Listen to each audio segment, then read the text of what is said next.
Hoje nós vamos falar sobre o poder do siga-me. E eu quero contar uma história que provavelmente você conhece, que você já leu dezenas de vezes, assim como eu. Mas a última vez que eu ouvi essa história, eu passei a ver algo diferente. E a minha vida mudou e tudo mudou. Vamos abrir lá em Mateus 14, 22 ao 33. Mateus 14, 22 ao 33. Que diz assim: logo a seguir, Jesus fez com que os discípulos entrassem no barco e fosse adiante dele para o outro lado. Enquanto ele despedia as multidões, e tendo despedido as multidões, ele subiu ao monte a fim de orar sozinho. Ao cair da tarde, lá estava ele, só. Entretanto, o barco já estava longe, a uma boa distância da terra, açoitado pelas ondas, porque o vento era contrário. Jesus foi até onde os discípulos estavam, andando sobre o mar. Os discípulos, porém, vendo o andar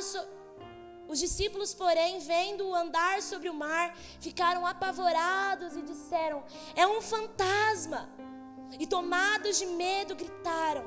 Mas Jesus imediatamente lhe disse: coragem, sou eu, não tenha medo. Então Pedro disse: se é o Senhor mesmo, mande que eu vá até aí, andando sobre as águas. Então Jesus disse: venha. E Pedro, descendo do barco, andou sobre as águas e foi até Jesus. Reparando, porém, na força do vento, teve medo e começou a afundar e gritou: salva-me, Senhor!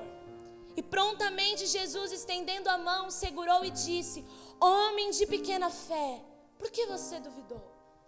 Subindo ambos para o barco, o vento cessou. E os que estavam no barco adoraram, dizendo: verdadeiramente o Senhor é o Filho de Deus.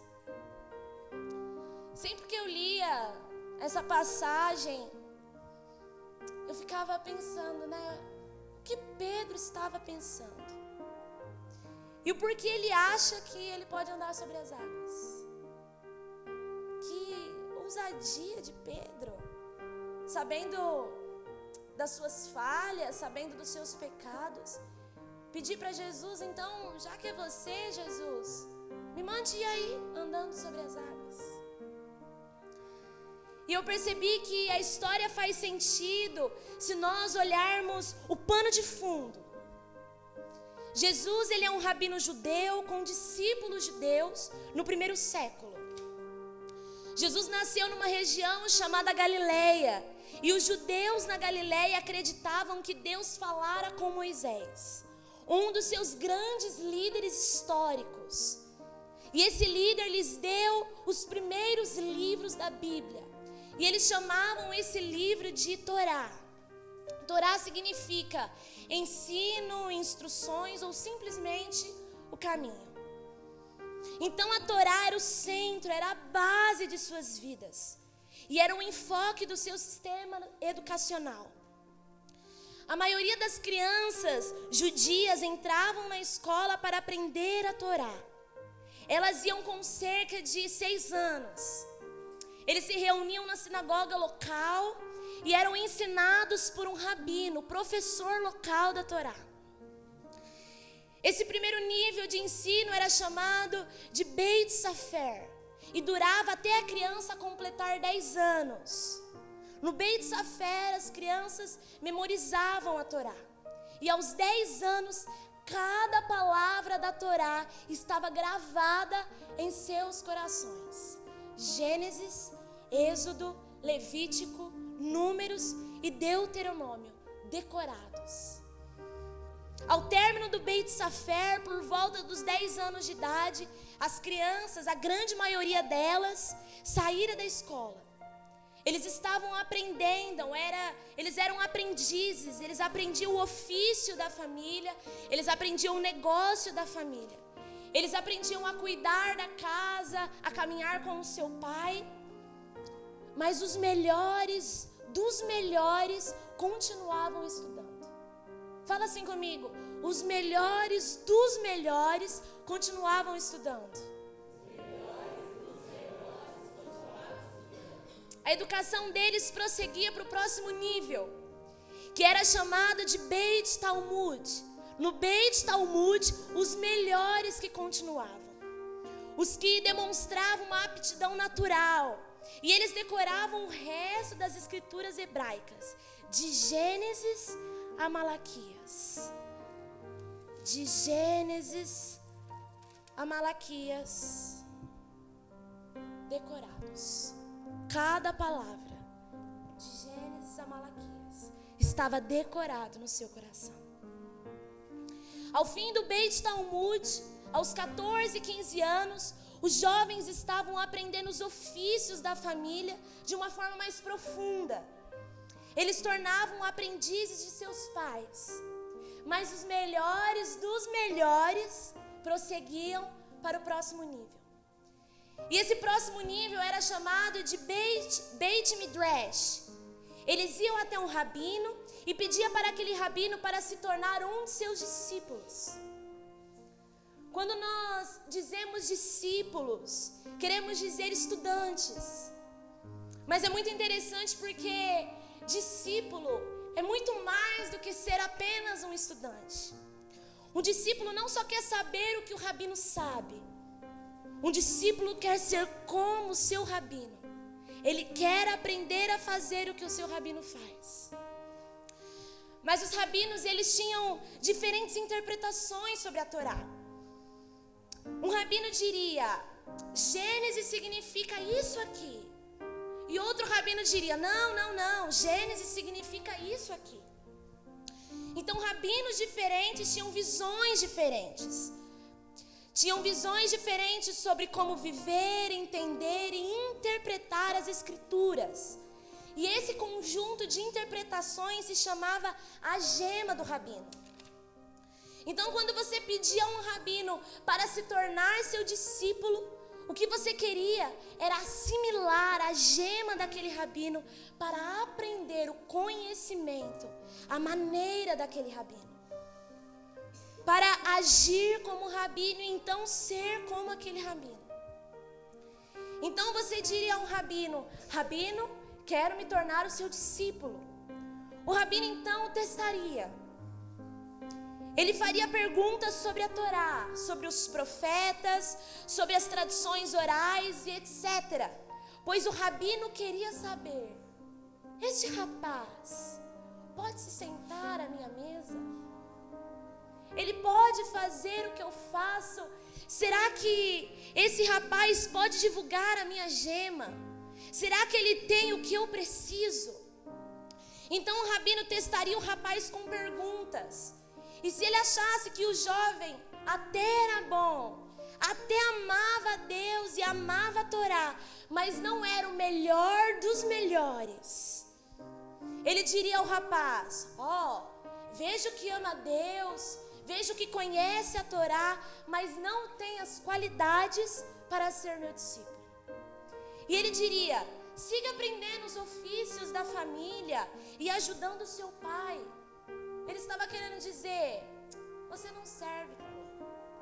Mas se o rabino pensasse: esse rapaz tem as qualidades necessárias, eu acho que esse rapaz pode fazer o que eu faço.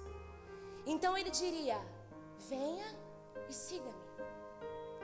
Então este jovem de 14 ou 15 anos de idade deixaria a família, os amigos, a sinagoga, o vilarejo e devotaria a sua vida inteira a ser como aquele rabino, aprendendo a agir como rabino.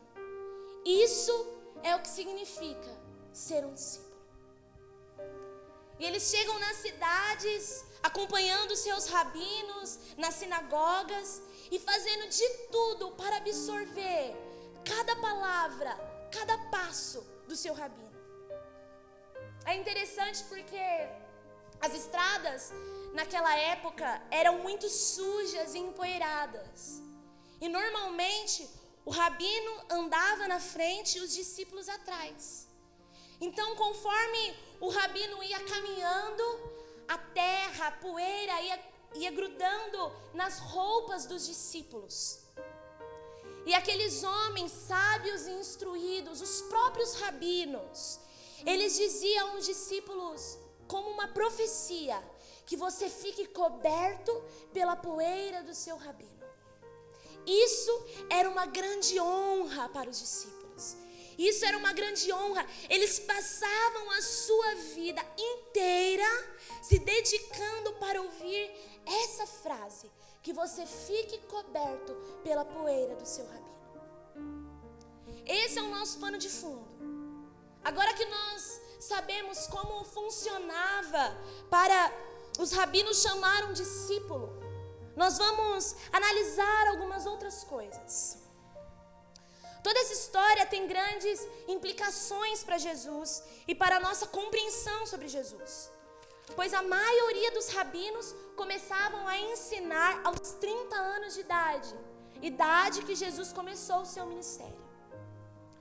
Em Mateus 4:18 ao 20, diz que Jesus estava caminhando ao longo da Galileia quando encontrou Pedro e André. Então ele passou e disse para Pedro e André: venha e siga-me. Mas vamos lá, pense comigo. Se Pedro e André largou tudo o que estava fazendo e foi seguir Jesus, é porque eles não estavam seguindo nenhum outro rabino. E se eles não estavam seguindo nenhum outro rabino, é porque eles não eram o melhor dos melhores. Eles não tinham passado no teste. E o texto continua e diz que imediatamente eles largam tudo e seguem Jesus. Isso é algo que eu achava estranho. Como assim? Eles largavam tudo. Eles não perguntaram, eles não falaram: não, calma aí. Quem é você? Como assim? Você vem aqui e chama a gente para seguir? Que audácia é essa? Só que os rabinos naquela época, eles eram muito respeitados. Eles eram muito honrados e reverenciados. E apenas o melhor dos melhores se tornava rabino. E esse rabino chega na praia e diz a eles: venha me seguir. Quando Jesus diz para Pedro e André: venha me seguir, ele estava dizendo para Pedro e André: você pode fazer o que eu faço. Ele estava dizendo: você pode ser como eu. Peraí, vocês não entenderam. Jesus chegou hoje e disse assim para você: venha e siga-me. Você pode não ser o melhor dos melhores. Você pode não ser o mais qualificado, o mais santo de todos.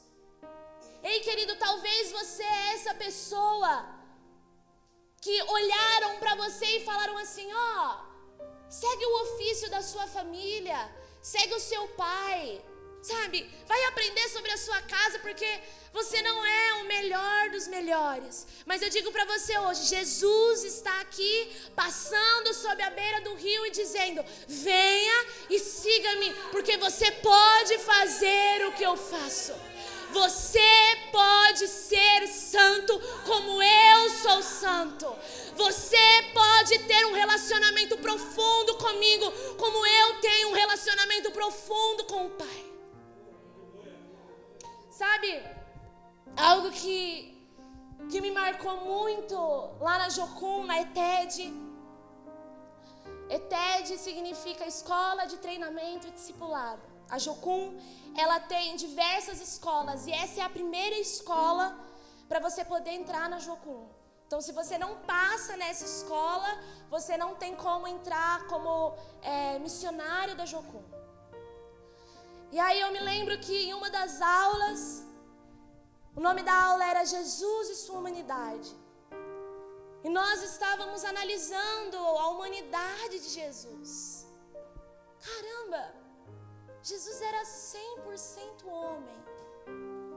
E aí aí nós lemos aquele versículo que diz: ele não usurpou ser igual a Deus. Usurpar é usar.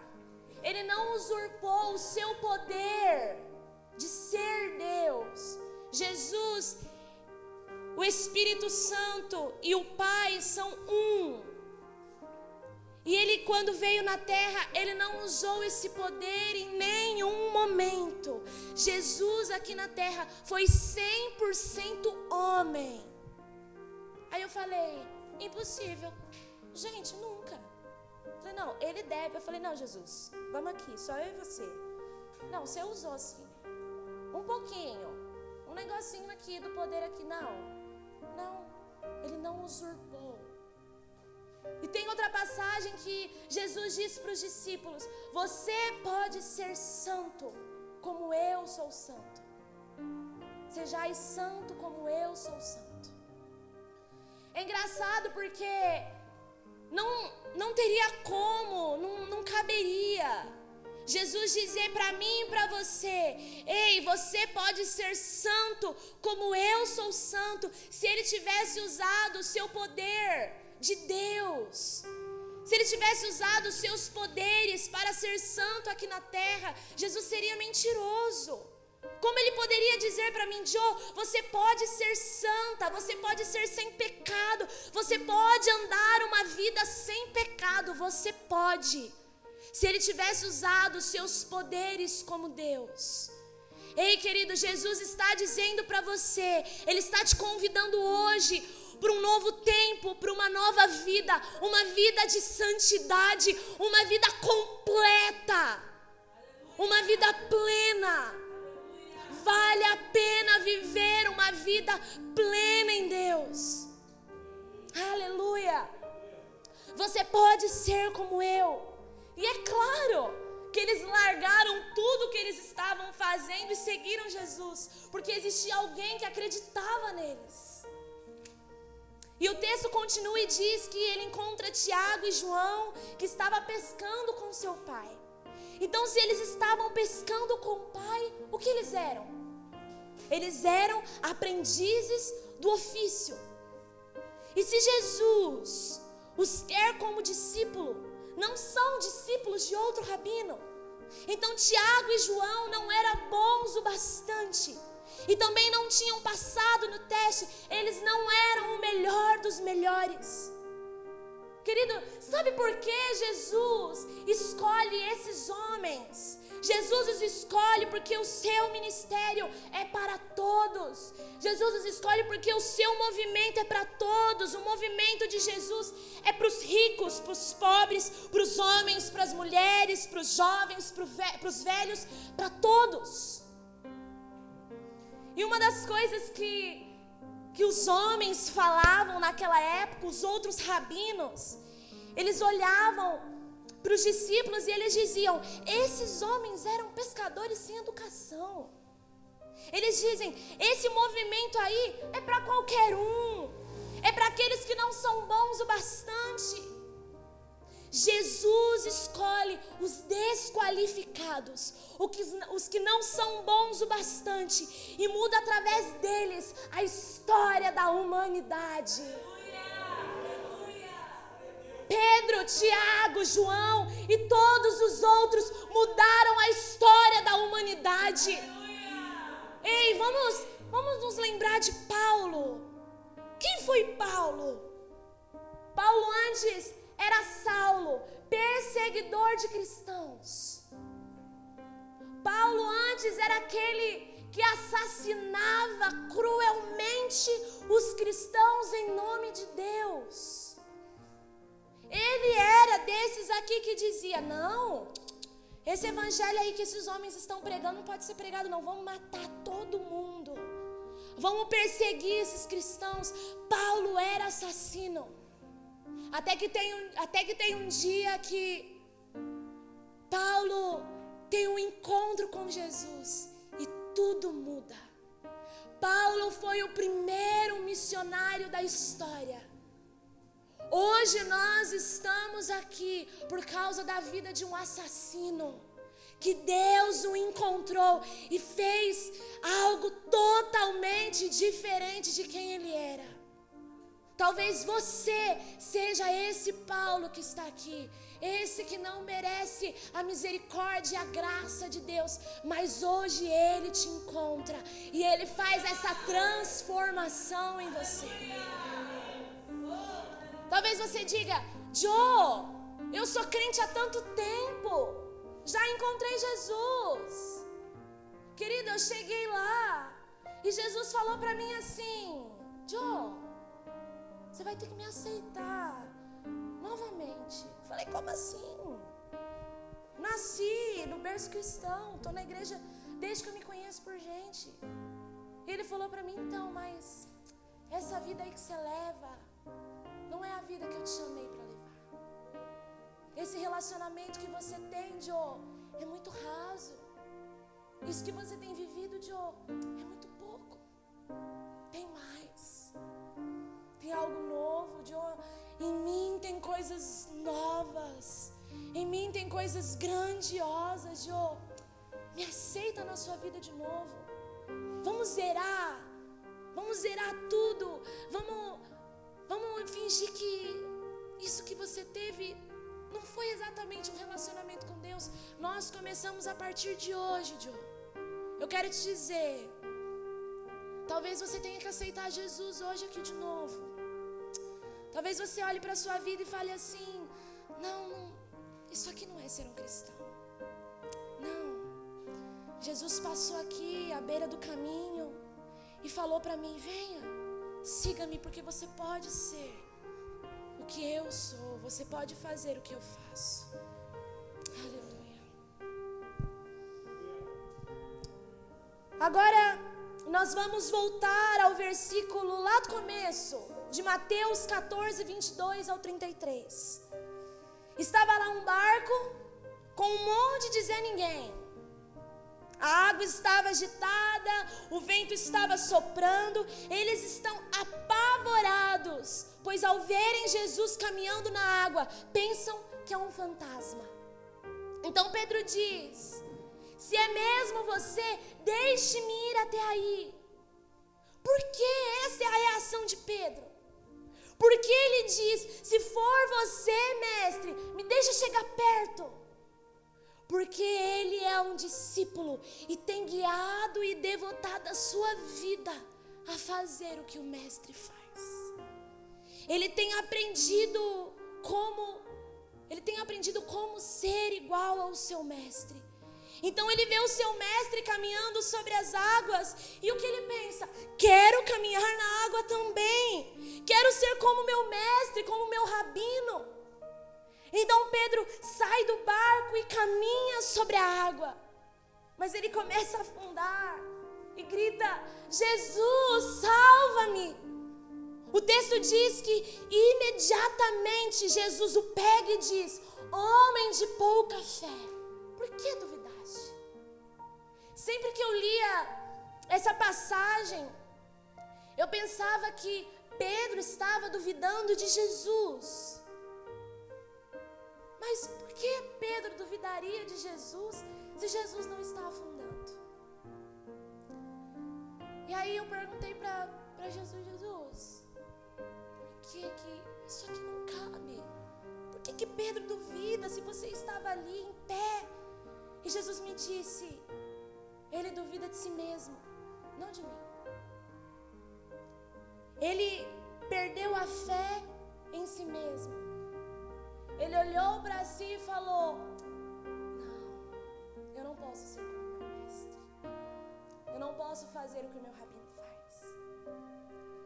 Só que Jesus não teria chamado se não acreditasse nele. Jesus até recorda isso aos discípulos em João 15:16. Ele diz a eles: ei, esperem, vocês não me escolheram, eu os escolhi. Ei, querido, preste atenção, o mestre não escolheria você a não ser que pensasse que você pode fazer o que ele faz. Ele não escolheria você se ele não pensasse: você pode ser como eu. Durante 18 anos eu ouvi pessoas falarem de crenças em Deus. Eu eu creio no milagre, eu creio que Jesus faz, eu creio que Jesus acontece. Mas Deus, Ele acredita em nós. Deus acredita em mim e em você. Jesus acreditava tanto naqueles discípulos que deixou tudo na mão deles. Tudo. Qual a última coisa que Jesus diz a eles? Agora vão e façam discípulos. Jesus estava aqui na terra, cumpriu a sua missão, fez os seus discípulos e disse depois para eles: eu estou indo para o Pai, mas vocês vão ficar. Então cumpra a missão de vocês. Vão e façam discípulos. Vão e transformem o mundo, porque eu acredito em você. Vão, ei querido, vai transformar o mundo. Ei, Tatá, deixa eu te dizer, vai e transforma o mundo. Existem pessoas lá fora, Tatá, que estão esperando por aquilo que você tem aí dentro. Jesus tem formado coisas dentro de você. Ele tem colocado coisas dentro de você. E Ele diz para você: agora é o momento. Vá e faça discípulos. Vá e faça discípulos. Para de olhar para si mesmo. Realmente você não pode. Você não consegue. Realmente, antes de Jesus, nós não podíamos, nós não conseguíamos. Mas Ele veio, o sangue dEle, a graça dEle está sobre nós. E Ele diz para nós hoje: vá e faça discípulos. Aleluia. Jesus deixou tudo na mão de um monte de Zé Ninguém. E se nós formos esse Zé Ninguém que Jesus acredita? E se Ele acreditar que podemos ser o tipo de pessoas que vive como Jesus vivia? E se Ele acreditar que nós somos essas pessoas que agem, sabe, pois tem consciência das oportunidades infinitas ao nosso redor o tempo todo. Oportunidades para trazer um reino de paz, de alegria, de abundância e de verdade. Eu fui muito constrangida esse tempo. Nós ficamos. A escola ela é dividida em 2 períodos. 3 meses de teórico e 2 meses de prático. No teórico nós somos discipulados, nós somos ministrados, nós somos preparados para poder ir para o prático. Eu fiz o meu prático em Minas, uma cidade de Minas chamada Itaiomi. E lá é uma cidade que precisa muito de Jesus. Todas as cidades precisam realmente. Mas quando eu cheguei naquele lugar, eu me surpreendi, gente. Sabe por quê? Porque é um lugar cheio de igrejas. Tem igreja em cada esquina. Mas as pessoas, elas estão tomadas por uma mentira. A cidade inteira tem uma cultura em que aos 18, 19 anos, eles vão para os Estados Unidos através do México. Eles vão de forma ilegal. Porque eles acreditam que não existe nada de bom naquela cidade. Eles acreditam que não tem como eles serem felizes naquela cidade. Então eles precisam de um outro lugar, algo melhor, porque não tem como ter desenvolvimento ali. E você chega na cidade, só tem mansão, só tem casão. E aí você olha para as ruas, e as ruas são de terra, elas não são asfaltadas. E aí você olha para um lado, e tem muita pobreza, tem muita miséria. E você olha para o outro e tem mansões, só tem carrão. Sabe, são pessoas que não sabem andar de carro, mas elas compram o melhor carro do ano só para deixar na sua garagem, para dizer para o seu vizinho do lado: ó, eu tenho o melhor carro do ano. E era muito engraçado porque teve uma pessoa que nós conversamos, e aí eu não me recordo exatamente qual foi a conversa, e ele disse para nós: ah não, eu não sei dirigir não, aqui a gente anda de bicicleta porque a cidade é pequena, então nem vale a pena. Aí a gente perguntou: ué, mas então por que o senhor tem um carro assim, sabe, de tanto custo? Pra ter. Pra dizer que eu tenho. E lá é uma cidade de muitos idosos, porque os jovens da cidade fazem 18 anos e vão para fora. É uma cidade que não tem desenvolvimento. E sabe o que eu me surpreendi? É porque os crentes daquele lugar, as pessoas das igrejas, não fazem absolutamente nada para mudar essa situação. Tem um lugar lá que chama Coab.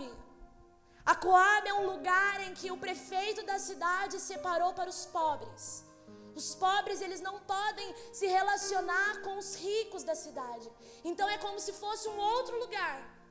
Então todos os pobres de miséria ficam naquele lugar. É o núcleo deles. E existem coisas assim na Coab que você fica... não dá para explicar. Nós conhecemos uma senhora lá chamada Erundina. Orem por essa mulher. Todos os dias. Se lembrem dessa senhora. Porque ela está em estado de destruição. É muito triste a realidade daquela senhora. Ela vive numa casa que o prefeito, para poder separar eles do resto das pessoas, o prefeito deu uma casa para cada um deles. Então assim, você tem essa casa aqui que eu te dei, então agora você se vira. O problema é seu se você não tem condição de manter a sua casa, se você não tem condição de pagar água, luz, se você não tem condição de comer, o problema é seu, eu te dei a casa. E ela vive numa situação, gente, deplorável, deplorável. Essa é a situação dessa senhora. E aí nós fomos nas igrejas e nós perguntamos para o povo, né? Vocês não fazem nada assim? Vocês conhecem essa senhora? A cidade é muito pequena, então todos se conhecem lá, todos. E aí nós perguntamos: vocês conhecem essa senhora? Vocês fazem trabalho lá na Coab? E eles falaram: não. Vocês estão ficando doida? Não, quem entra lá morre. Não, lá só tem bandido e drogado. Não, a gente não pisa lá não. Não. Aí eu falei: não, calma. Vocês não pisam lá porque vocês têm medo de morrer? Claro. Não, tenho minha família, meus filhos para cuidar, jamais. Eu falei: não, gente, não é possível, Senhor. E aí nós conversamos com alguns moradores lá da Coab, e nós perguntamos para eles: como que é a relação de vocês com o resto da cidade? Aí eles falaram, uma menina de 14 anos falou para mim assim: Jo, nem o caminhão do lixo passa aqui. Ninguém entra aqui dentro. Porque eles falam que eles vão morrer, ou que a gente é povo nojento, que a gente não tem que ter relacionamento. E aí Jesus falou pra mim: Jo, vocês têm uma comunidade aqui. São Bernardo, Jo, tem tantas igrejas. São Paulo tem tantas igrejas, Jo. Eu queria estar fazendo a diferença, Jo, no Taboão. Mas aqueles que eu coloquei no Taboão não se movem. Ele falou para mim: Jo, vai para essa comunidade aqui que você vai encontrar dezenas de Erundina assim, precisando da manifestação dos filhos de Deus. A terra clama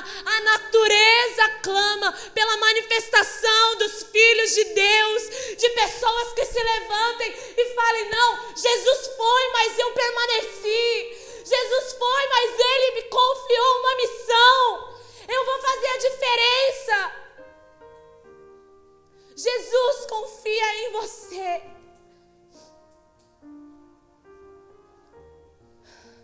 Jesus falou para mim assim: Joe, vocês clamam tanto, Maranata, Maranata, ora vem, Senhor Jesus. Mas Joe, deixa eu te dizer uma coisa. A volta do Pai depende do id dos filhos.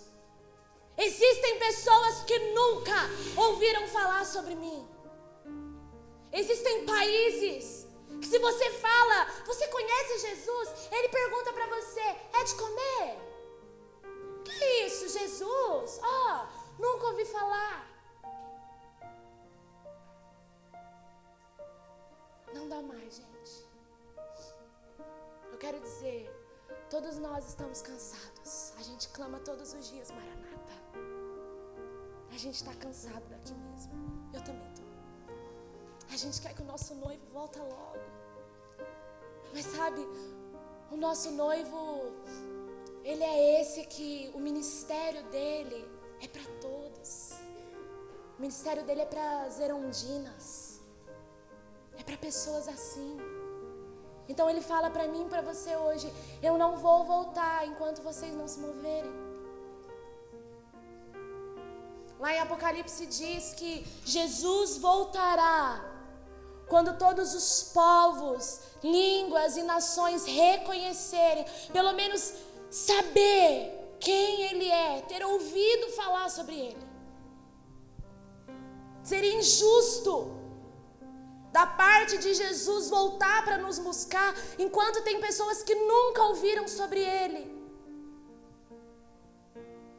Existem mais de 1000 países que não têm a tradução da Bíblia, que não conhecem a Bíblia, porque a Bíblia não chegou. Isso aqui, que nós temos todos os dias, isso aqui que nos dá vida, que nos dá estrutura, isso aqui, tem pessoas que nunca ouviram falar sobre isso.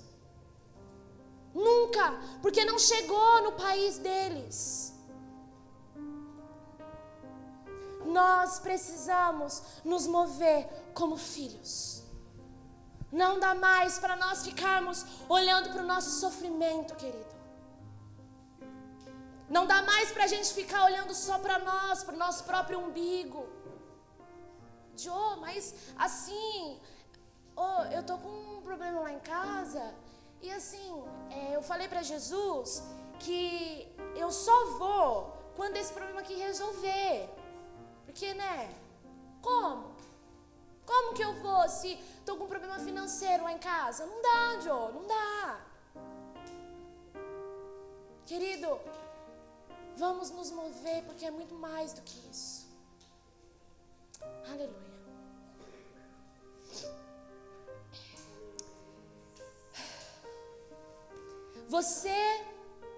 É muito importante que você crê em Deus. É muito importante. Mas é muito mais importante que você entenda que Deus crê em você. Eu quero muito que você tenha fé em Jesus, mas que você possa ver que Jesus tem fé, que você pode ser como Ele. Uma pessoa cheia de amor, paixão e verdade. Uma pessoa cheia de perdão, paz, graça, alegria e esperança. Faça assim com as suas mãos. Eu profetizo sobre você que você fique coberto da poeira do seu rabino Jesus. Se coloque de pé.